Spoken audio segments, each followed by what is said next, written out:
What's good, everyone? This is RawTruth Media, giving you the raw content that you deservedly need. Please like and share this video throughout all social media platforms.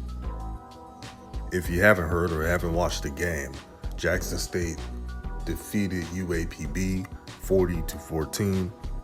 There was a lot of things that I liked in this game. Special teams a lot better than what it was the past few games of the season. That's the first thing. Second thing, the improvement of Jacoby and Morgan. You started to see his accuracy and display. Shout out to Kobe of the Blitz City podcast. He said on Twitter, and he was always consistent about this, Jacobian always had good accuracy. It was all about rhythm and just being acclimated to starting, getting the chemistry with the skilled players on the team, and Kobe was spot on.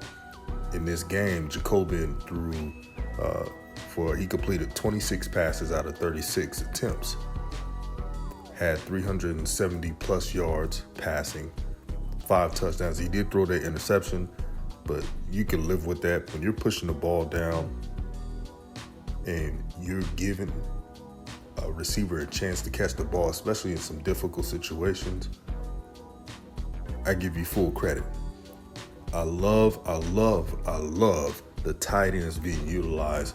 DJ Stevens, who is a lot better than what the numbers suggest. And then Hayden Hagler, it was good to see him get a touchdown.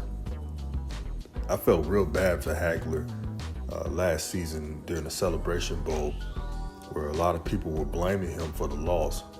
I was consistent like many others of saying that wasn't the reason why Jackson State lost the Celebration Bowl. They lost the Celebration Bowl because the defense gave up more yards than he usually gives up.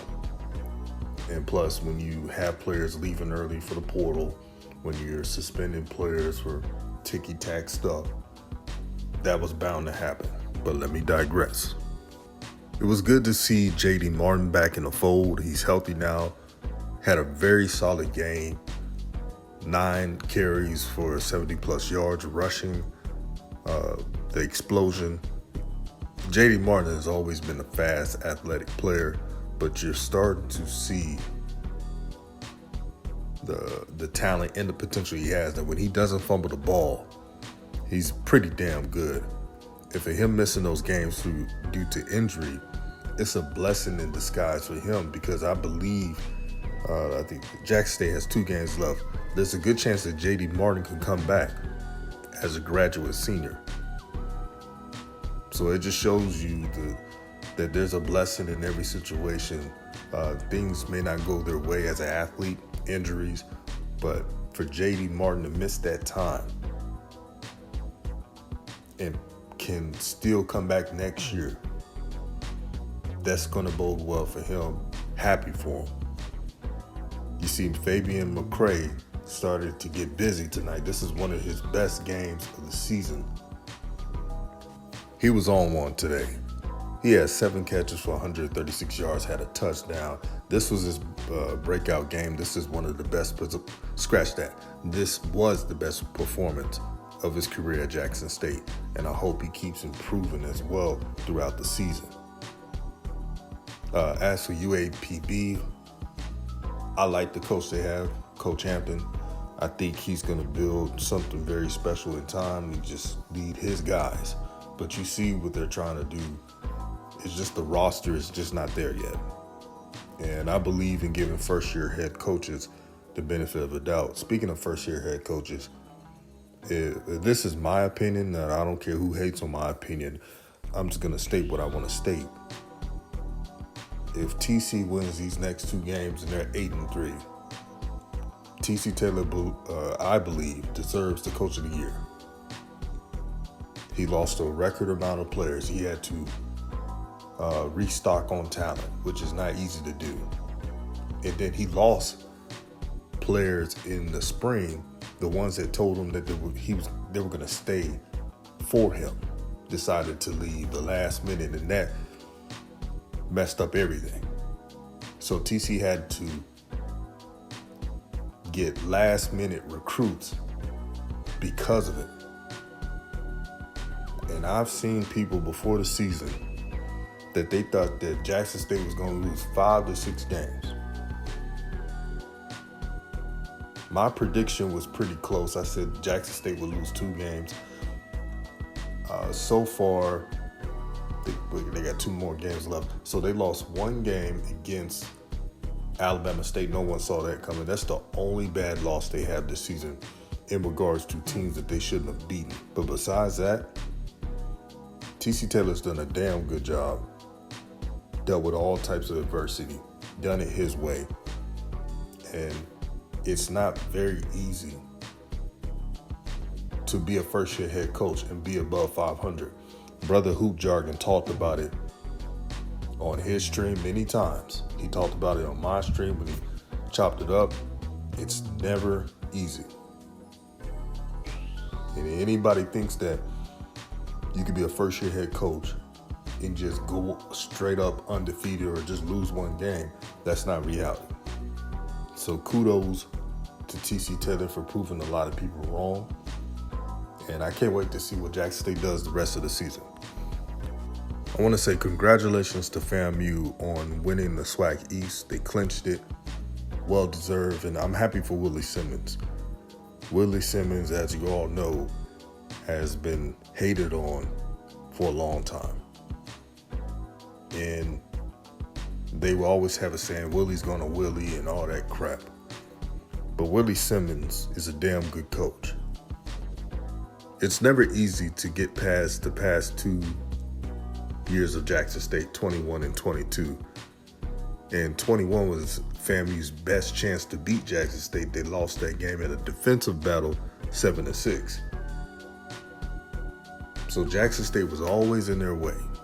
But this is when I knew that FAMU had a chance to win the SWAC East. And it's not just because of Dion left. As I mentioned earlier in this video, with some of the key players that are like all conference or some of the players that was playing a lot during the season that has great skill, when they decided to leave that spring, that's when I thought, yeah, FAMU really has a chance to win the SWAC East. And last night against PV, a team that, in my opinion, one of the most disappointing teams in not only the SWAC, but all of HBCUs, because I had high expectations for them. It's just not panning out this year. FAMU destroyed them 45-7. It was a shellacking. It was the most complete FAMU game I've seen for them. And if FAMU plays like that, when Musa doesn't make too many mistakes, when he's just managing the game, when the offense is clicking, receivers are just explosive as ever, no procedure penalties, no boneheaded penalties overall, FAMU could win it all. Not just the SWAC, but they could win the Celebration Bowl. And I have a lot of respect for North Carolina Central, but they're not an unbeatable team.